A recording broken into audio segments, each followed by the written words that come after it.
بسم اللہ الرحمن الرحیم۔ 9 کلاس، السلام علیکم۔ آج ہم پڑھنے جا رہے ہیں سورہ انفال میں اپنا 10واں یعنی سورہ انفال کا آخری رکوع۔ تو آئیے ہم اس کو شروع کرتے ہیں۔ اعوذ باللہ من الشیطان الرجیم، بسم اللہ الرحمن الرحیم۔ یا ایھا النبی، اے نبی صلی اللہ علیہ وسلم، قل کہہ دیجئے، لمن فی ایدیکم من الاسری، کہ تمہارے پاس جو قیدی ہیں،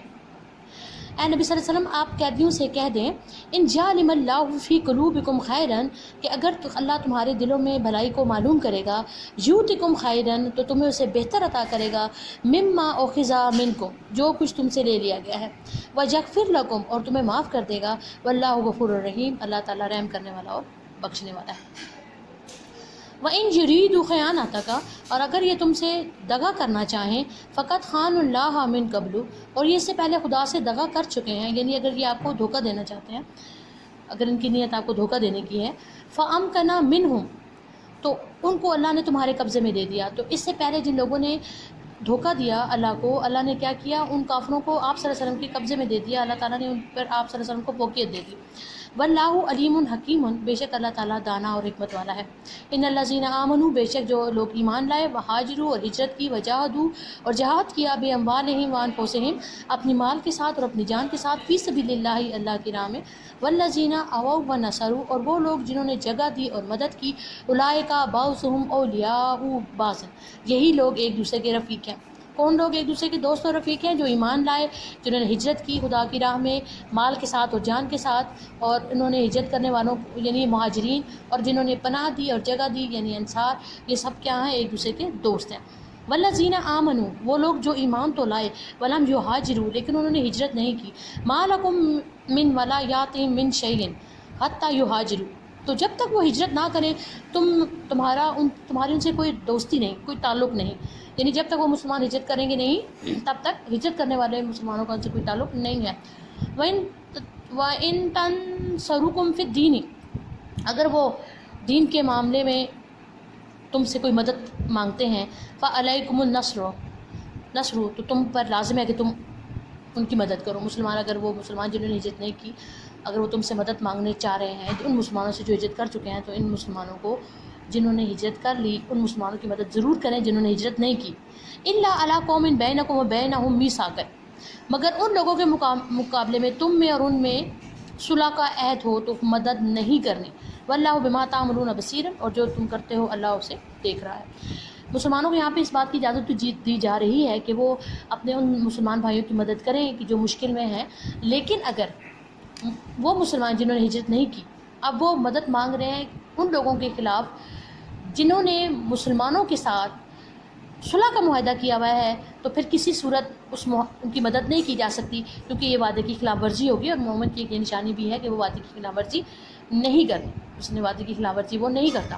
تو یہاں پہ میں آپ کو صرف یہ اس آیت کا ترجمہ سمجھانے کی کوشش کر رہی ہوں کہ اگر وہ دین کے معاملے میں تم سے مدد طلب کریں تو تم ان کی مدد کرو، لازم ہے، لیکن اگر ان لوگوں میں جن کے خلاف تم نے ان کی مدد کرنے کے لیے وہ کفار ہیں، جو بھی ہیں، جو انہیں تنگ کر رہے ہیں، پریشان کر رہے ہیں، ان لوگوں میں اور مسلمانوں میں جو ہجرت کر چکے ہیں، ان میں اگر آپس میں کوئی صلح کا معاہدہ ہے تو پھر یہ مدد نہیں ہوگی، کیونکہ یہ وعدہ خلافی ہوگی، اس لیے مسلمان جو ہے وہ مدد نہیں کریں گے۔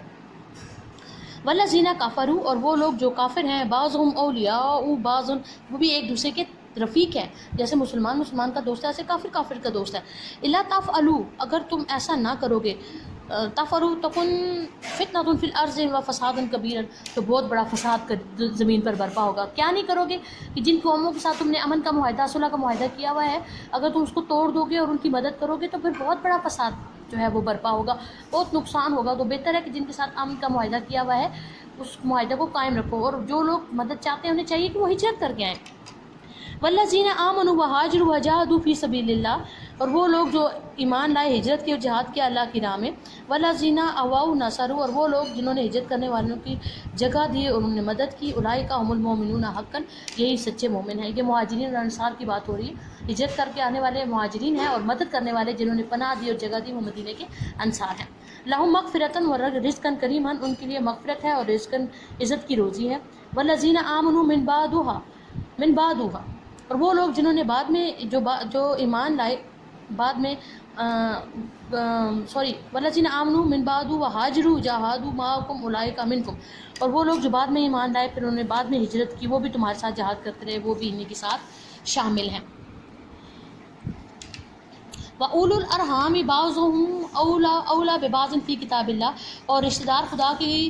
کے حکم سے ایک دوسرے کے زیادہ حقدار ہیں۔ ان اللہ بکل شیء علیم، اور اللہ تعالیٰ ہر چیز سے واقف ہے۔ اب یہ آیت ہے ہماری کہ وَأُولُو الْأَرْحَامِ بَعْضُهُمْ أَوْلَىٰ بِبَعْضٍ فِي كِتَابِ اللَّهِ، اور رشتہ دار خدا کے حکم کی روح سے ایک دوسرے کے زیادہ حقدار ہیں کہ جو زمین اور جائیداد جو تھی، جب انصار نے مہاجرین کو اپنی زمین جائیداد میں باغات تھے، درخت، جو بھی چیز تھی ایکول بانٹ دی، ایون کہ اتنا ان میں آپس میں پیار محبت ہو گیا کہ انہوں نے ایک دوسرے کو اپنی زمین اور جائیداد میں بھی حصہ دینا شروع کر دیا، اتنا ان میں پیار آ گیا۔ تو یہاں پہ پھر قرآن پاک میں اس بات کی طرف اشارہ ہے کہ جہاں پہ زمین اور جائیداد کی بات ہے تو اس میں اس کے خونی رشتہ دار جو ہیں اپنے خدا کے حکم سے جو ہیں وہ ایک دوسرے کے زیادہ حقدار ہیں۔ پھر بھی اگر کوئی ان کی مدد کرنا چاہتا ہے تو اچھی بات ہے، لیکن اس سے پہلے پھر ان سے پوچھ لینا چاہیے تاکہ کسی کی حق تلفی نہ ہو۔ امید ہے کہ آپ کو رکوع کی سمجھ آ گئی ہوگی۔ آپ نے اسے ضرور بیٹا ایک دفعہ پڑھنا ہے، ٹھیک ہے، کیونکہ دوبارہ اس کو اگر جب تک آپ پڑھیں گے نہیں پھر آپ کو ترجمہ یاد کرنا تبھی آسان لگے گا جب آپ اسے دوبارہ پڑھیں، تو آپ اس کی ریڈنگ ضرور کیجیے گا۔ اوکے، اللہ حافظ۔